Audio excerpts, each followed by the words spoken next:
This is a WPTV First Alert Weather Special.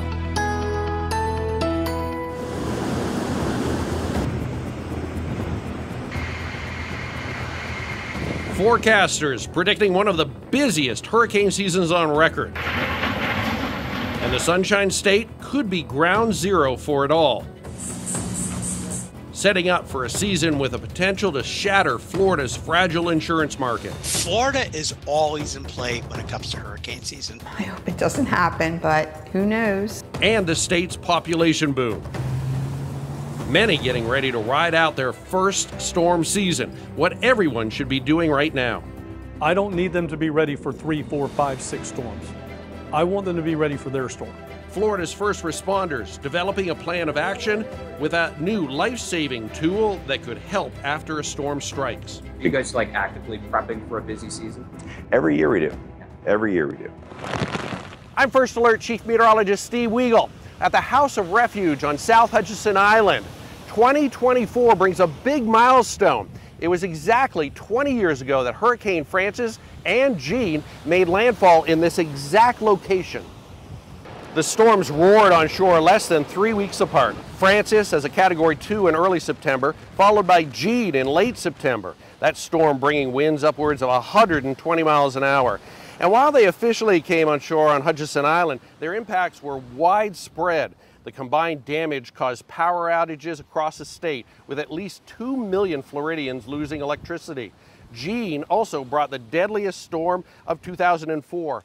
Causing $7 billion in damage across the United States and claiming 49 lives. We're not sure exactly how the 2024 hurricane season will eventually end up. It is expected to be very busy.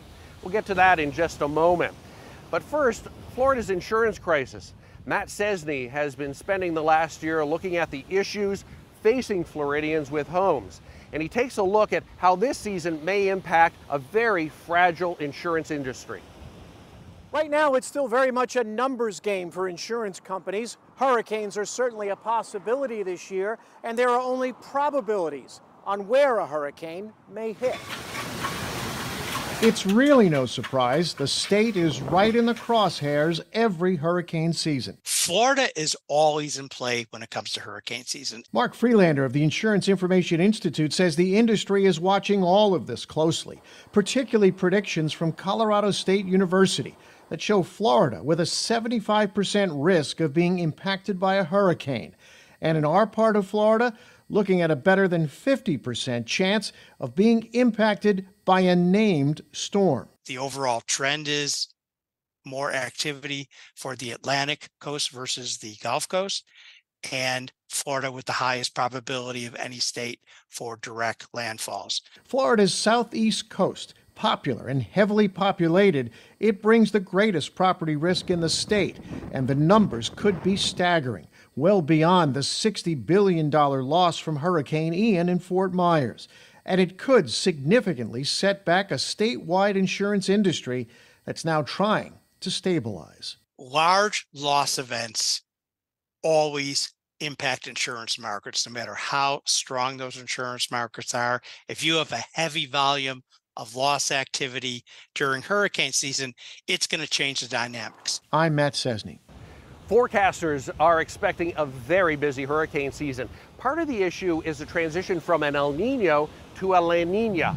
First Alert meteorologist James Whelan takes a look at this factor and what it could mean for this season.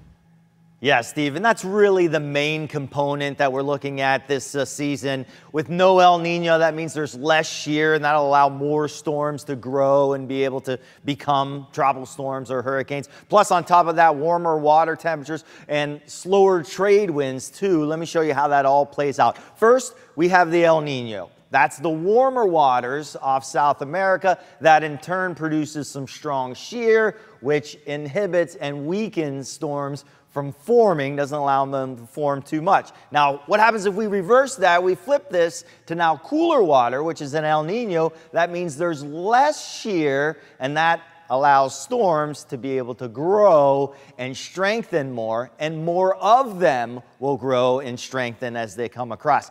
Add on top of that a ton of fuel out there in the form of really, really warm waters out in the main development region here. That water is the fuel. You put a lot of it in there. Storms are able to tap into that and grow, and more of them will too. Plus, slower trade winds means that they're going to be over that warm water, that fuel, for longer periods of time and be able to grow, more of them grow and become a little bit stronger. Thank you very much, James. And the old saying is, don't panic, just prepare. We have over 1,000 new residents who are moving to Florida every single day. It's a lot of newcomers, many of them who have never been through a hurricane. Anchor Holly Davis takes a look at how they're preparing.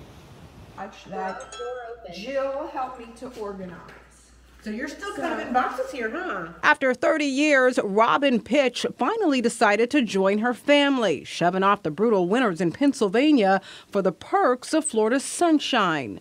Like many who've recently moved to the state, she's getting ready for her first hurricane season, the start now just days away. So, and I had these from up north because when our power went out, I needed this as well. This year, Florida will break in a lot of new movers. Port St. Lucie is no exception. New York, New Jersey, Connecticut, California are some of the major states people relocated from. Even in the city of Port St. Lucie, that's another of our heavily populated areas. St. Lucie County officials know the real litmus test to see how prepared places like Port St. Lucie are won't come with a practice drill, which is why they're spending this time asking newcomers especially get to know the evacuation routes and flood zones. In the event there has to be an evacuation, there's a proper way of doing it, and there's a coordinated way of doing it. So that way not everyone just leaves as needed, and there's a unified approach to, and something that makes sense. It says fill tub with water, on the couch, plastic, and put a blanket. Update medication, check flashlights and batteries. Not knowing what's to come, Pitch is using these last few days to go over the checklist her 93-year-old mother made her, praying this hurricane season is a bust. I hope it doesn't happen, but who knows? Holly Davis reporting. And for those of us who have been in the state for decades, hurricane fatigue is real. Emergency managers want people to leave if you're in a mandatory evacuation area. Many don't. Getting people to overcome numbness and hurricanes and evacuation orders is a challenge for law enforcement. Rescue crews stop responding to calls at the height of the hurricane, but that's still not enough to get some people to leave. You know, I left once and then went to Palm City and they lost power. So, it's like we had power, but they didn't. In St. Lucie County, the Sheriff's Office says it does try to track people in areas who are not evacuating and then check those areas first after a storm moves through. If a Category 4 or 5 storm is coming and residents still refuse to leave, they start asking people to put their next of kin somewhere on their body, in their pocket, or write it on magic marker on their arm. This year, Florida's emergency response teams will have new tools to help with hurricane response and preparedness. Or Saunders takes a look at some of those new preparations. Another year of terrible storms could be spinning toward the Sunshine State this hurricane season, as some early predictions estimate up to 25 named storms for the Atlantic. Are you guys actively prepping for a busy season? Every year we do. Every year we do. That's Jay Best, a pilot with the Florida Department of Law Enforcement. He flies planes like this one, decked out in sophisticated surveillance and camera equipment. Right here with your thumb like this. Oh, wow. There you go. That's fairly intuitive. Best and his team treating this year like any other, he says, ready for whatever blows their way. You name it. It could be a search and rescue. It can be, disaster recovery. It can be putting people downrange and supporting the affected areas. And back up in Tallahassee, Florida's emergency management director trying to cut through the noise of storm predictions. I want people to know that I don't need them to be ready for 3, 4, 5, 6 storms. I want them to be ready for their storm. Guthrie says to have a plan, keep your car half full, and know the strength of your home and evac zone location. Only drive tens of miles to evacuation, not hundreds of miles. We routinely, every time there's a hurricane in this state, over-evacuate by 200–300%. The state also stockpiling supplies, 1.5 million gallons of water on hand, with another 1 million gallons on the way, 2.5 million meals, more than 800 generators for comfort stations and resource centers, plus 25,000 tarps. Biggest thing is like a lot of people want to board up windows and things. We're going to have you prep there. And speaking of stocking up for another year, the legislature and governor approving a sales tax holiday on hurricane supplies. Batteries are essential. For 2 weeks in June and then again in late August, customers getting a break on a long list of supplies. They include generators, batteries, flashlights, radios, and a lot more. The hope, a little help, can go a long way ahead of what could be a very long hurricane season. I'm Forrest Saunders reporting. Coming up, evacuations, developing a plan of action on when to leave and where to go. If there's an evacuation, we're definitely, bumper to bumper with cars. And knowing that traffic could interrupt those evacuation plans. Do not forget about the dog. He's not scared of anything other than maybe a hurricane. The extra steps pet owners need to take ahead of hurricane season. Plus, Bathtub Beach in Martin County shut down since Hurricane Nicole swept across Florida in 2022. We have had some severe erosion in past years. Why it's still closed and when it could reopen. We have an update from Martin County's Public Works Director. That seawall will provide a last line of defense if we lose our dune.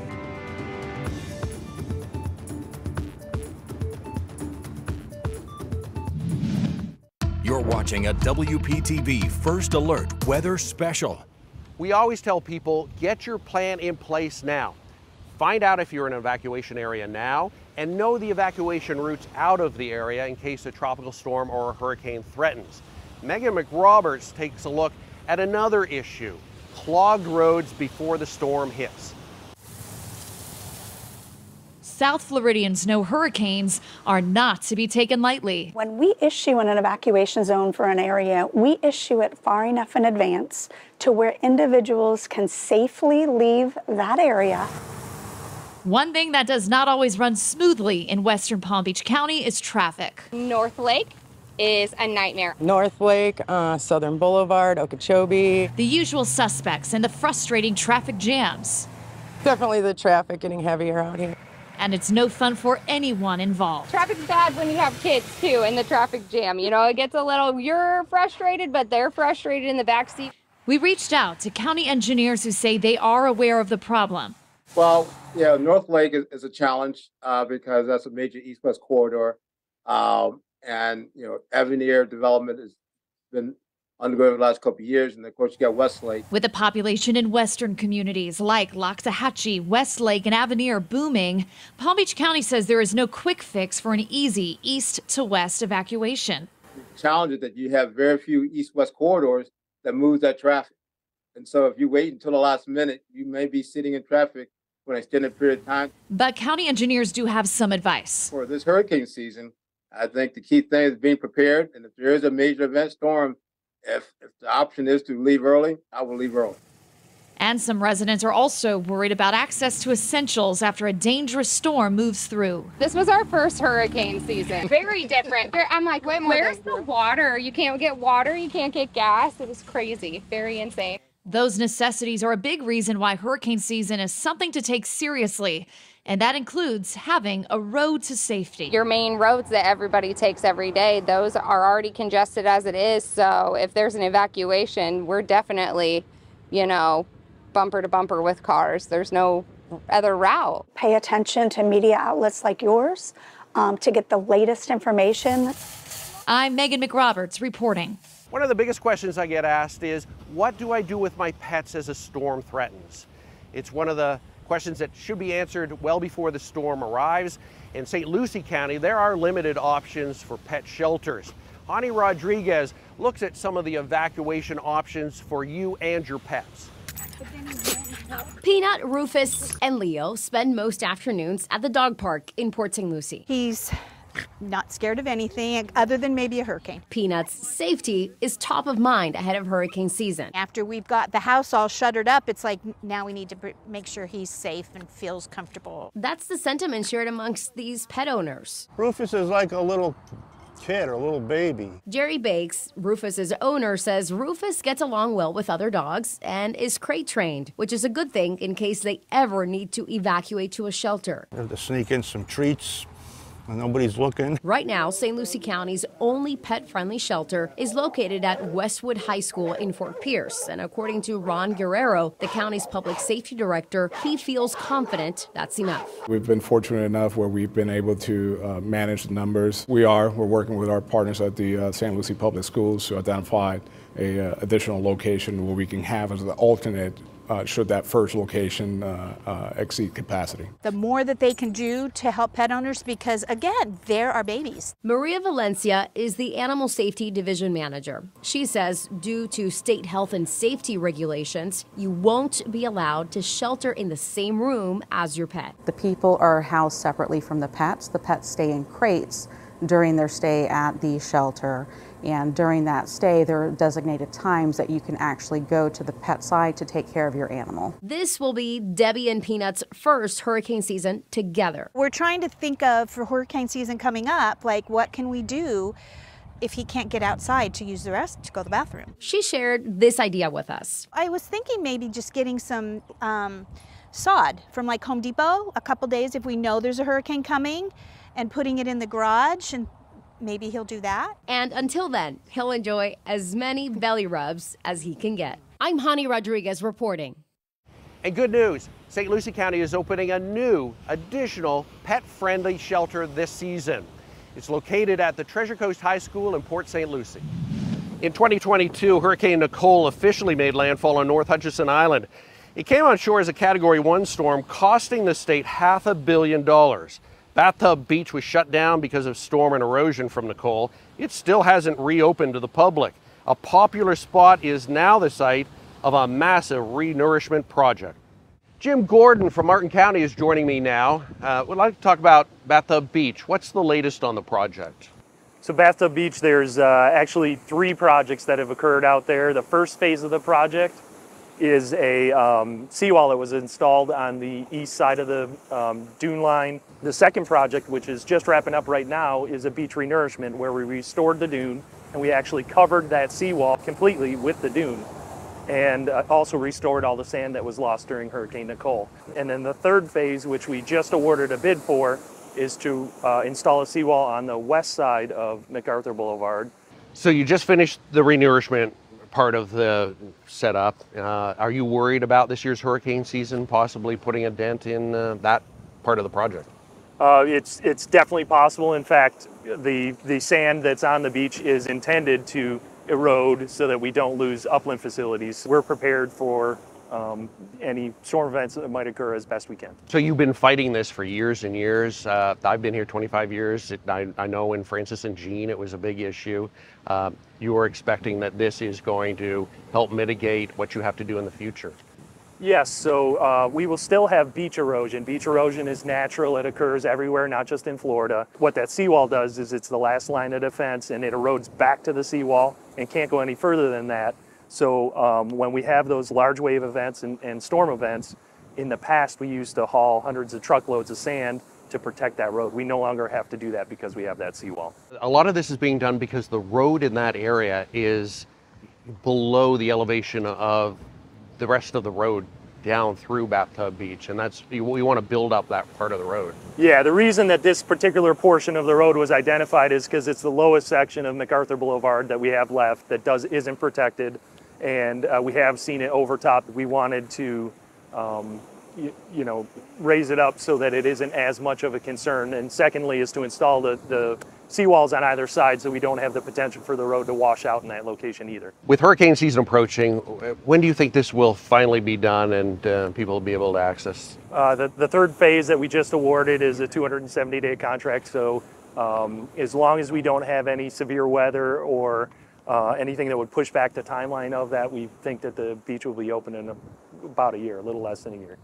Do you have a price tag on what the final cost will be? So the phase 1, which was a seawall, was about $5 million. 75% of that cost was funded through FEMA.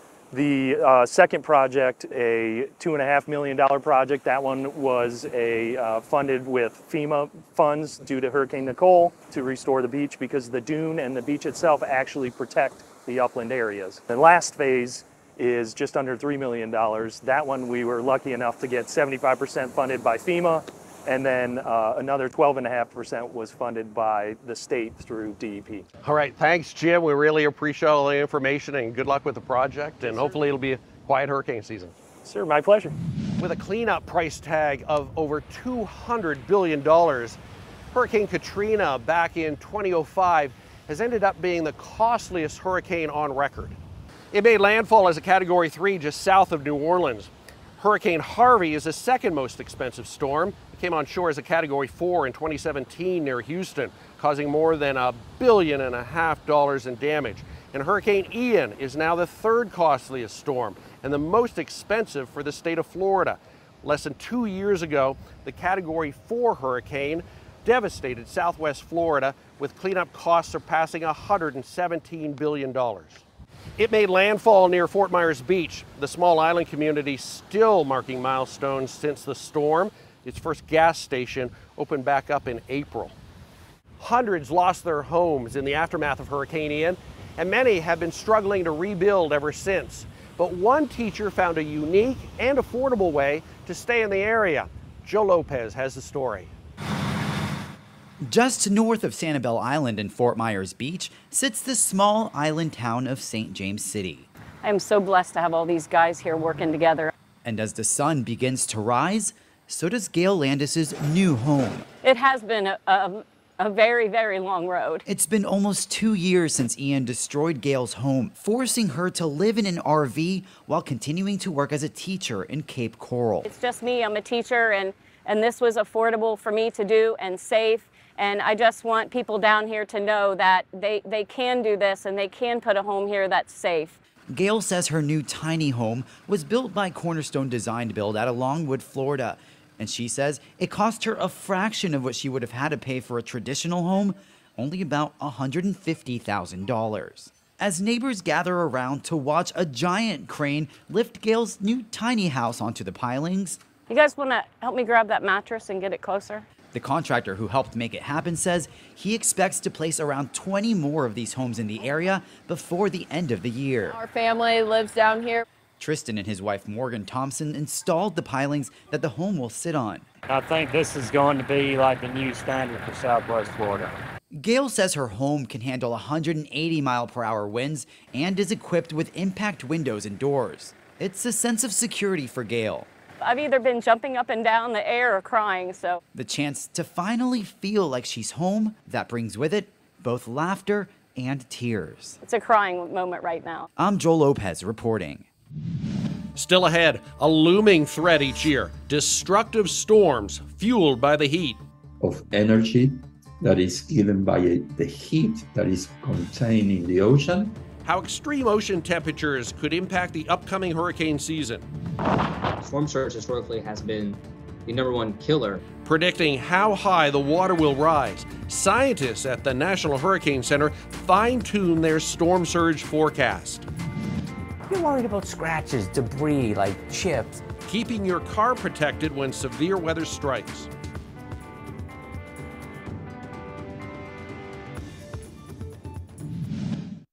This is a WPTV First Alert Weather Special.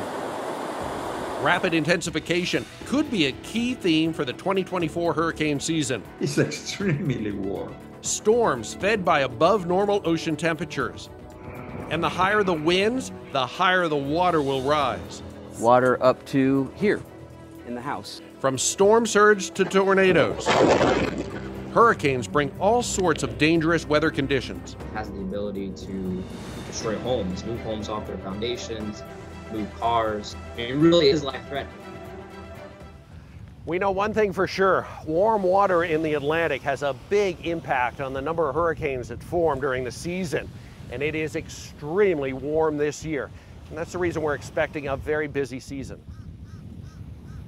Weather instruments like this sail drone scan the ocean and atmosphere and help forecast tropical systems. They tell us the current conditions, both of the ocean and the atmosphere.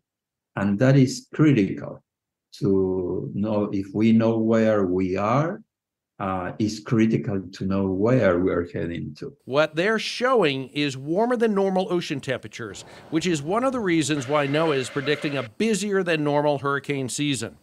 It's extremely warm. Dr. Gustavo Goni with NOAA says tropical systems love warm waters. There is a flux of energy that is given by the heat that is contained in the ocean, that goes from the ocean to the atmosphere. That's why hurricanes intensify where you have warm waters. As was the case in 2020, when water temperatures were warmer than normal, we saw a record 30 named storms and 7 major hurricanes. However, we've also seen slower than normal hurricane seasons during periods of lower than normal temperatures, like in 1987, when the Atlantic was warmer than normal and we had only 1 hurricane. And then again in 2015, water temperatures were also warmer than average, and we ended up with only 11 named storms, which is the average being about 14. So there are other factors to consider when it comes to tropical cyclone activity.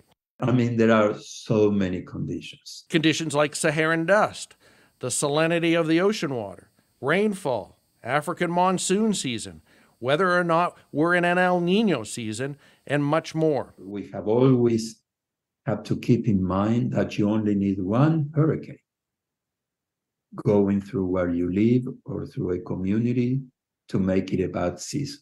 Which is why Dr. Goni says the main takeaway is it's hurricane season, and we always have to be alert. Give you indications of average conditions and what can happen in average. But then the details, the hurricane, when it's traveling in the ocean, will have the final word.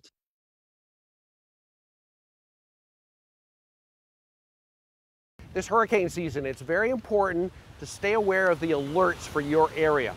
First Alert meteorologist Kate Wenzel breaks down the difference between a watch and a warning. Thanks, Steve. Let's talk about the difference between a hurricane watch and a warning. Now, a watch is issued when 74-mile-per-hour or higher sustained winds are possible within 48 hours. So this just means that hurricane conditions possible, not expected. Now, a warning, a little more serious, that's issued when these winds are expected within 36 hours that hurricane force conditions will occur. So what do you need to do when a watch is issued? Well, you need to take some action, bring in your outdoor furniture, secure any loose objects. This is also the time you want to start to put up hurricane shutters on your windows, because you don't want to wait until the wind speeds get so high that it does become dangerous. Also, you need to know your evacuation zone and have a plan where you're going to go if you need to evacuate. Also have a plan for your pets. Now, what do you do when a warning is issued? This is a little more serious. You want to rush to completion your storm preps and leave area immediately when and if directed by local officials. We break down the differences between tropical storms and the categories of hurricanes by their wind speed. Tropical storms need winds of at least 39 miles an hour or stronger. Hurricanes are rated on a scale from Category 1 to Category 5. Category 1, the weakest storms, just a little stronger than tropical storms, but these can still cause some damage with tree branches down. You can see the palm trees there blowing, and of course we have beach erosion possible with winds anywhere from 74 to about 95 miles an hour. Category 2, start to see some more damage with large trees and tree branches coming down, perhaps some minor structural damage occurring with Category 2 storms, and of course the threat for tornadoes. Category 3, this is where we really start to see the potential for damage to structures and large trees coming down, and starting to see some significant beach erosion and storm surge. As you get into Category 4 and Category 5, the strongest hurricanes, they're rare, but they cause catastrophic damage, especially along the coastline and close by inland areas. And a hurricane's wind speed has a big impact on the amount of storm surge you can see in an area. First Alert meteorologist Jennifer Correa breaks down why you need to take storm surge seriously. Storm surge is such an important part of the forecast. So I chatted with Cody Fritz, who leads the storm surge unit at the National Hurricane Center in Miami, about what goes into his storm surge forecast. There are many factors that go into making a storm surge forecast. It includes, how strong the storm is, certainly, that wind speed. Ultimately, that's what pushes the water towards the shoreline. While hurricane-force winds are very destructive, it is storm surge that is the biggest threat to life and property. Storm surge historically has been the #1 killer, at least as it relates to direct deaths from a hurricane. Unfortunately, Floridans have recently experienced the dangers of storm surge and what it is capable of. In September 2022, Hurricane Ian ripped apart Fort Myers Beach and the Florida southwest coast. Ian claimed 156 lives, and 41 of those people who lost their lives drowned in storm surge. Then there was Nicole, a Category 1 hurricane that came barreling into the Treasure Coast in November. It has the ability to destroy homes, move homes off their foundations, move cars. It really is life-threatening. While Ian was a much more powerful storm, Hurricane Nicole still was powerful enough to produce almost 5 feet of storm surge along parts of the Treasure Coast. In Nicole, and you had this continuous day by day of waves just kind of impacting the coast and breaking right along the coast and kind of eating away at some of that, the land. And as sea levels continue to rise, storm surge impacts will worsen. It's not just how high the water is, but it allows water to kind of penetrate in areas inland that it normally wouldn't have. Now that hurricane season is here, there's one piece of advice we all need to take seriously. Understand what your vulnerability is or what your risk is to these hazards, especially as it relates to storm surge. We cannot say it enough. It is so important to know if you live in an evacuation zone. Cody also mentioned to me that since the aftermath of Hurricane Katrina, forecasters have been working really hard in creating a pathway that helps to better communicate storm surge to the public. That's why there are maps such as the inundation storm surge graphic, as well as the issuance of storm surge watches and warnings. In West Palm Beach, I'm meteorologist Jennifer Correa. Hurricanes are also known to bring tornadoes. Hurricane Ian, for example, brought tornadoes to the Kings Point area in Delray Beach. Packing winds upwards of 125 miles per hour, the tornado was powerful enough to flip cars, topple trees, and down power lines. We didn't have a heck of a lot of time. What does someone like me do? Identify a safe room now so you know where to go when a tornado warning is issued for your area. Pick a small interior room with no windows, usually a bathroom on the lowest level possible. If you live on the top floor of an apartment or condo, check with the downstairs neighbor to see if you can evacuate in the event of severe weather. Hurricanes bring all sorts of extreme weather conditions, and tornadoes can be one of the most dangerous. Tornadoes are rated on a scale from EF0 to EF5, with EF0 being the weakest. Tornadoes, of course, can form in hurricanes. Usually they form on the outer edges of storms as they make landfall. You need 2 ingredients. You need wind shear in the atmosphere, and you need upward lift. You get that from the storms and the convection in the hurricane. Typically, we'll see EF1 and EF2 tornadoes form in the hurricanes that make landfall here. They're much smaller, but they can cause some significant damage. From Andrew to Wilma to Ian, hurricane names take on a big importance, especially to those people who went through them. First Alert meteorologist Steve Villanueva breaks down the list of this year's storm names. Hey there everyone, Steve Villanueva here. Hurricane season is upon us, and these are the names for this year's upcoming hurricane season. It begins with Alberto, and then it ends with the name William. Now, every year we alternate. Some years it starts with a female name, some years with a male name. This year it does start with a male name. So it goes from Alberto to Beryl to Chris to Debbie, all the way down to Joyce and Kirk, and then eventually we get to Leslie, Oscar, Patty, Raphael, and then all the way down into William. Now, if we go through all of these names, and it is expected to be a very active hurricane season, then we start with a brand new list, and this is the supplementary list. It starts with Adria, and it goes all the way through Kenzie, then Lucio, and that goes all the way down to Will. Preparing for the worst year-round. We got to make sure emergency managers are ready and prepared. We're taking you inside this year's hurricane conference. keeping your car protected, The roof comes off of the building or shingles sometimes. the factors you need to consider before severe weather strikes, the essential items you should start gathering right now, what to include in your hurricane kit.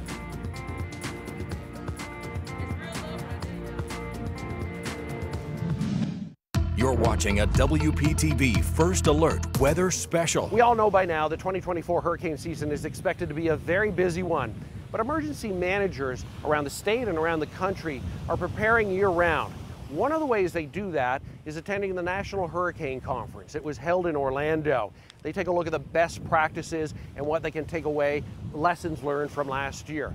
Kate Hussey took a look inside the conference. From across the country, they descend on Orlando. First responders, elected officials, meteorologists, and more. Here for the National Hurricane Conference. They ask this dreaded question. What is in store for 2024? AccuWeather calling this hurricane season forecast explosive, telling me we could see as many as 20 to 25 named storms, 4 to 7 of which could be major hurricanes. Almost all of those are predicted to directly hit the U.S. The areas that we're most concerned about this season, the Texas coast, Florida Panhandle, South Florida. Dr. Phil Klotzbach is a senior researcher at Colorado State University. That sound good? We sat down with him to ask why this season could be so active. One, the tropical Atlantic continues to be at record warm temperatures for this time of year. Warmer waters being more fuel for the storms. The other reason, El Niño, a weather pattern Klotzbach says brings less wind shears, which are critical for breaking up hurricanes. So potentially also increasing impacts, say, for Florida and the East Coast as well. But maybe most concerning, he says, is the strong potential for rapidly intensifying hurricanes. Think back to Ian in 2022, which went from a tropical storm with 45-mile-per-hour winds to a Category 3 hurricane in 2 days. The reason De Silva says it did was exceptionally warm waters. The water temperatures right now are where they should be in mid-May. So if those waters are, that warm right now, just think about what they could be during the heart of the hurricane season. It's a big concern for Kevin Guthrie, director of the Florida Division of Emergency Management. He remembers the scramble to issue evacuation orders when Ian strengthened so quickly. We got to make sure emergency managers are ready and prepared to take what they would like to do in 5 days and compress that into 2. One thing that we all agree on is we got to tell people why. Guthrie says explaining why you need to evacuate may be critical in convincing folks to move. It's something they've learned from this conference, improving from past responses and getting folks to prepare now. But before they prepare, I want them to ask one fundamental question of themselves. Can I live without power for up to 5 days? If the answer is yes, build a kit. If the answer is no, your evacuation plan is now your preparedness plan. I'm Kate Hussey reporting. Power outages are one of the most difficult situations to deal with after a storm hits. Victor Jorges shows us how FPL is preparing for this storm season. We are prepared for hurricane season, and that's a part of our year-round process. A spokesperson for FPL says they prepare for hurricane season all year long. They want Floridians to be ready and safe. This year, we're learning more about FPL's Smart Grid and Restoration Spatial View. It's technology that allows engineers to see exactly which meter in any part of the state has damage and how to get power back as quickly as possible. The grid is made up of 215,000 devices spread out throughout the state, easy to pinpoint outages and actually reroute electricity to impacted areas. Now, using this technology, they've been able to prevent 13 million outages since 2011. What this technology does is it puts that function, that communicating with those smart meters, into the palm of our engineers' hands. They're looking for these light bulbs. So what these light bulbs are, there are smart meters. So when a crew's out in the field, they can touch this light bulb. This is going to be the line, and this is how they're going to figure out if a customer has power, can receive power, or cannot. So what they're going to do is they're going to click this function here. This is the smart meter communicating with our multiple diagnostic centers around the state of Florida. We're able to take the function, the communication, all the technology that we have inside this building on the road. FPL says even the strongest grids are not storm-proof, so that's why they're making sure their employees are trained and the message is out. That way they can restore power quickly if a catastrophe happens. We're in West Palm Beach. I'm Victor Jorges. FEMA says this is the time of year to start preparing for hurricane season. They say there are steps you can take right now to get prepared. like cutting tree branches and limbs around your house. Homeowners should also get storm shutters. Consider buying plywood and get sandbags ready just in case. If you have shingles on your roof, now is the time to check for any loose tiles. In an actual wind event, just that one shingle that can be popped up, it can cause a lot of damage. So my suggestion is having that roof checked, and, because that can also include, besides the damages from that one shingle, it's water intrusion through the roof. And we all know that water can cause a lot of damage. FEMA also wants you to look at your insurance. Ask your agent if you have any questions, and then keep important documents in a safe space that you can easily access after a storm. Just like preparing your home, you should have a plan on how to protect your car. Ethan Stein takes a look at the best ways to protect your vehicle before a storm. Under a watchful eye. We're at the mercy of the gods, the weather gods. John Giasolo has his hands full. When a storm comes rolling through here, we don't know what to do. It's like you can't go hide him in a parking garage. Then is more than 200 cars. To protect his inventory, Giasolo's dealership in Jupiter parks more expensive cars in the middle of the lot, then surrounds those vehicles with less expensive cars and vans to block debris. That's all you can do. Like, think about it. Does it work? It does. Oh, I shouldn't say it does. A Porsche found out the hard way after a sign broke apart. Broken pieces came over the van and on the radius of a Porsche fender landed right on it. For those with less than 200 cars, homes often come with a garage. For those who don't have a garage, the Okeechobee County Emergency Management says to avoid parking under trees or power lines during a storm. Poles could snap, and the trees, a lot of times, with the extended or the excessive amount of water, sometimes the roots may be weakened and they may fall over. I've seen online that sometimes you may have to park next to a building or like a parking garage. I'm surprised you didn't say that. Well, some people talk about that, but then you kind of get also worried about if the roof comes off of the building or shingles sometimes. There's no shortage of ways to damage a car. You're worried about scratches, debris, like chips. And any type of damage is another problem for car owners to watch for during a hurricane. I'm Ethan Stein reporting. The state is now offering 2 sales tax holidays to help you get ready for hurricane season. Supplies like generators, batteries, sandbags, tarps, and flashlights, they'll all be available tax-free statewide. This year's disaster preparedness sales tax holidays are 2 weeks, starting June 1st through the 14th. Another mid-season sales tax holiday runs August 24th through September 6th. It's important to get your hurricane kit ready now and not wait until a storm threatens. We all know the lines at the home improvement stores will be out the door. Francis Payton takes a look at the supplies you should have in that hurricane kit.